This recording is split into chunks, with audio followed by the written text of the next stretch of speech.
Good day, we are Group 5. In this report, we will discuss the history of pawn shops, their key concepts, trusted providers in the Philippines, how they operate, and how they compare with bank loans. In the Philippines, pawn shops are regulated by Bangko Sentral ng Pilipinas to ensure fair lending practices, transparency, and consumer protection. This regulation helps maintain trust between customers and pawn shops. Now, let's start by exploring the history of pawn shops. Good day everyone, I'm Rochelle Antiamson and I'll be discussing the history of pawnshop. Ancient roots, the early days of pawnbroking. Pawnbroking has its roots in ancient civilization, with evidence of pawnshop dating back to 3000 BCE in ancient China, Greece, and Rome. In these early days, pawnbroking was a vital source of credit for merchants and traders, providing a safe and secure way to borrow money. Middle Ages, the rise of pawnshop in Europe. During the Middle Ages, pawnshop became a common sight in European towns and cities. Pawnbrokers offered loan to merchants, traders, and even royalty, often in exchange for valuable items like jewelry, art, and furniture. The Golden Age, pawnbroking in the 18th and 19th century. The 18th and 19th century saw a significant increase in the number of pawn shops, particularly in the USA and Canada. Pawnbrokers became known for their expertise in evaluating and appraising valuable items, and their shops became a hub for buying and selling used goods. While in modern era, pawnshop in the 20th century saw a decline in the number of pawnshop as banks and other financial institutions became more prominent. However, pawnshop continue to thrive, offering a unique services that cater to those in need of quick cash or seeking on used goods. Contemporary scene pawnshop in the 21st century. Today, pawnshop continue to evolve, embracing technology and adapting to changing consumer needs. Modern pawnshop offer a wide range of services from pawn loans, used goods sales, to gold buying and jewelry repair. What is pawnshop? A pawnshop is a business that lends money to people in exchange for personal property such as jewelry, electronics, or musical instrument as collateral. Here's how it works. First, you bring an item to the pawn shop. The pawn shop owner or employee will assess the value of your item. Second, they offer you a loan. The amount of the loan is typically a percentage of the item's estimated value. Third, you receive the loan and a pawn ticket. The ticket serves as proof of ownership and contains details about the loan, including the due date and the amount you need to repay. And lastly, you have a certain period to repay the loan. If you fail to repay the loan by the due date, the pawnshop can sell your item to recover the loan amount. What is pawnbroker? A pawnbroker is the person who owns and operates a pawn shop. They are the ones who assess the value of your items, offer you a loan, and hold your items as collateral until the loan is repaid. Their roles and responsibilities. First, evaluating items.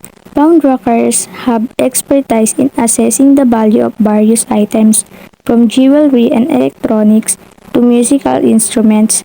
They consider factors like the item's condition, age, brand, and market value. Second, offering loans. Based on their evaluation, pawnbrokers determine the loan amount they are willing to offer.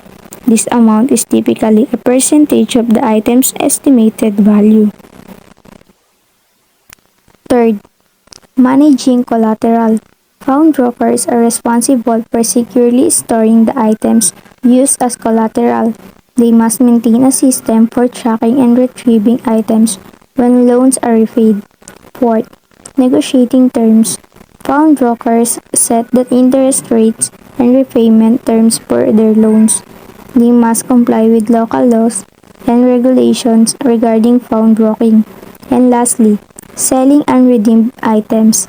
If a borrower fails to repay their loan by the due date, the pawnbroker has the right to sell the item to recover the loan amount. The definition of pawner, pawnee, pawn, and pawn ticket. Pawner. This is the person who brings an item to a pawn shop and receives a loan in exchange for it. They are the borrower in the transaction. Fawny. This term refers to the found broker, the person who lends money and receives the item as collateral. They are the lender in the transaction. Found. This refers to the item itself that is used as collateral for the loan. It's the valuable object that the founder gives to the foundee in exchange for money. Lastly, found ticket. This is a receipt given to the founder by the found broker.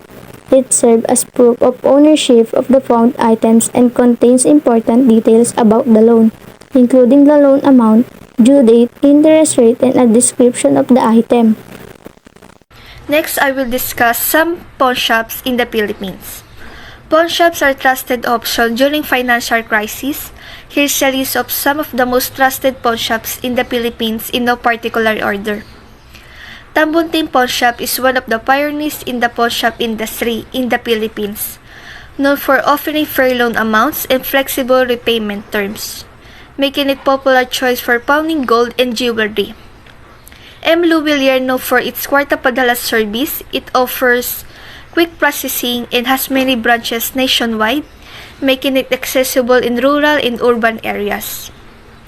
Cebuana Luwilier provides a wide range of financial services like pawning, insurance, and microloans.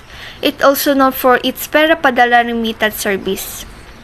Palawan Pawnshop is the famous for low interest rates and fast transactions. It also provides money transfer services through Palawan Express, making it popular in even remote areas. Next is Pawn Hero Pawnshop.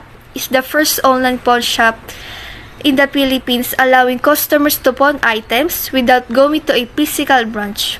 It offers convenience by appraising and delivering services directly to customers. Last is Villarica Pawnshops. Offer high appraisal values for jewelry and other valuable items. In addition to pawning, it provides bills payment services and remittance, supporting families and multiple financial solutions. Good afternoon everyone, I'm Maria Jasmine K. Crystal M. Layola and I am here to explain of how a pawnshop business works in the Philippines. Pawnshops in the Philippines operate as financial institutions that provide short-term secured loans to customers. The loan is secured by a valuable item, typically jewelry, gadgets, or other valuables, which the borrower pledges as collateral. Next is the loan process. Number 1 is the pledging collateral. The customer brings an item of value to the pawnshop. A pawnbroker appraises the item to determine its value, usually based on the market value of the item, condition, and authenticity.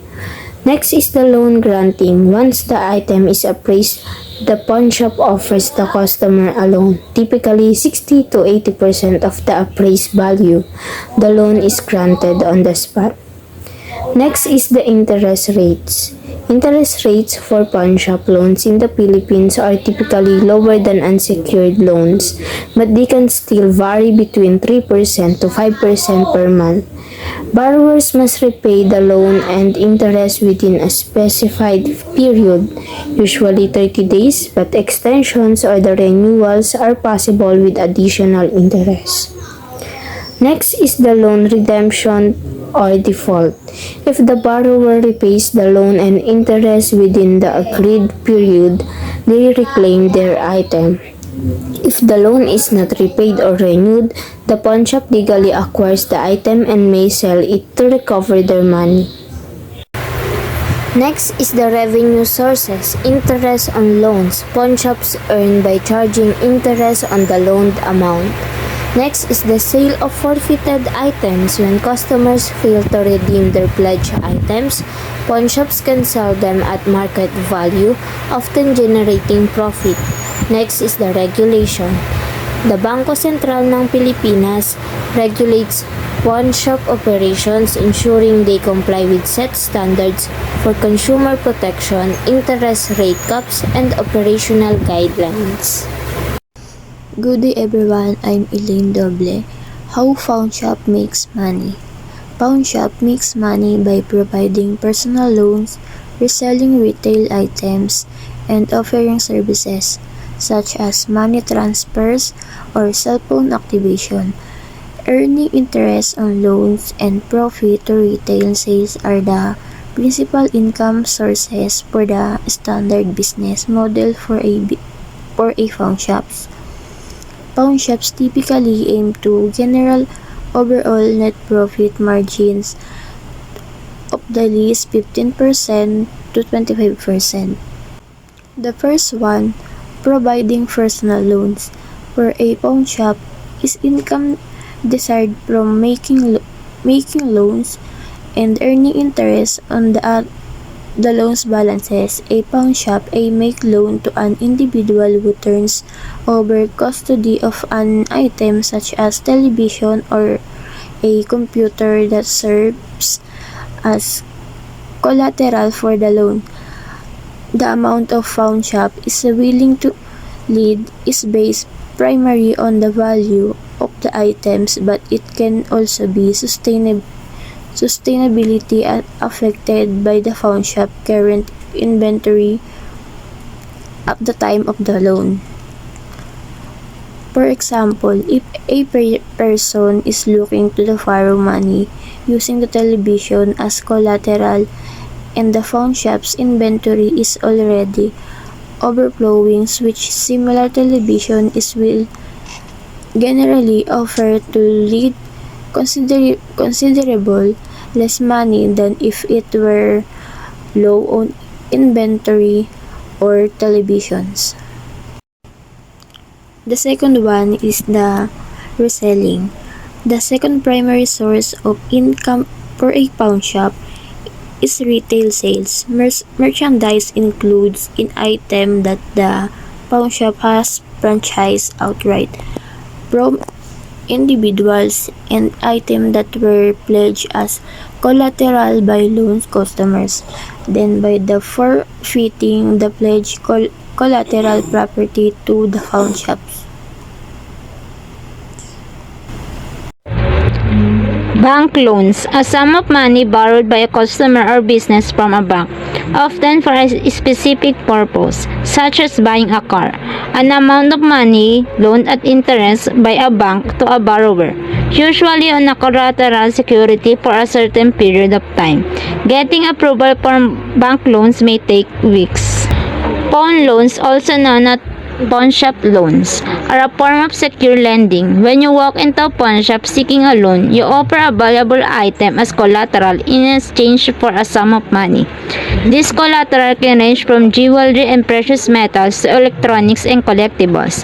The pawn shop will assess the value of your item and provide you with a loan amount based on that appraisal. Approvals for pawn loans are given within a minute. For instance, Unbolted processes your loan within a minute of receiving your access. The primary reason for such fast approval is that pawnbrokers have the pawn item in their possession, and this is the only aspect of their application process they need to check to agree to process with a loan.